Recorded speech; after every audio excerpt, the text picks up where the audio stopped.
Welcome to Inside the Grey 3. Just wanted to talk about perception, people's sort of perception of the world. Been having conversations online, offline, sort of seeing that people's perception sort of skews their sort of decision making if they're sort of got sort of a tunnel vision on it, and that they accept everything that agrees with their point of view as fact, and everything else is somehow like a made up fiction, myth. So, like, sort of like no way could they possibly be wrong.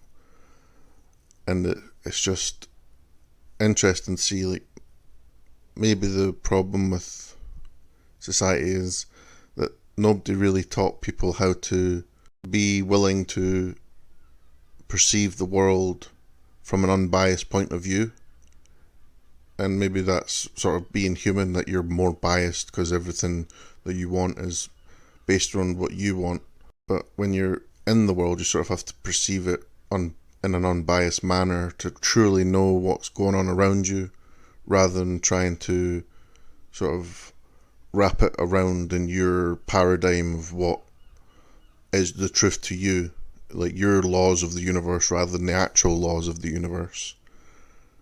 And I'm just seeing it more and more, sort of this sort of seesaw of back and forth of like, oh, well, this is actually true, this is actually true, and they're both on the same fucking seesaw, ignoring that the other end exists.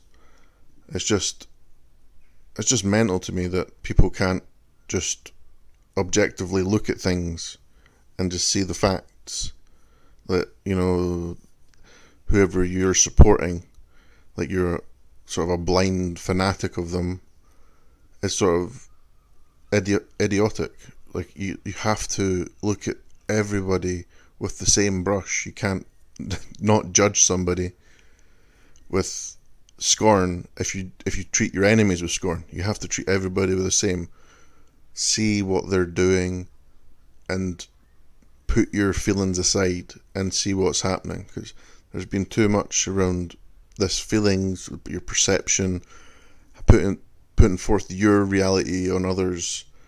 And it's just, I don't know, just thinking about it over the last couple of days, it's just interesting to see how people sort of reject any sort of challenge on that, and how much they resort back to this regurgitation of things, that buzzwords that they've said, like, oh, well, I hate this person because they're X, and why do you hate them because they're X? Do you have any evidence of that? No. Well, maybe they're not X, but they're Y, and, well, do you have any evidence of that? And I was having like this conversation with my best friend, and he was sort of saying the same thing. Like, he's sort of seeing this sort of people having this conversation that's sort of getting more difficult to have a conversation with somebody, because they have so much of an emotional connection to everything that they're like looking at. Like, oh, it's like you can't challenge anybody, and it's sort of like this dulling down of conversation into sort of a shouting match, buzzwords, rather than a true like transfer of ideas and coming together to this sort of middle ground of sort of a better understanding of the world. And I just wish that we could get back to that somehow, and just sort of, in a way, sort of, we're having a similar conversation about like education, sort of educate people in this sort of way.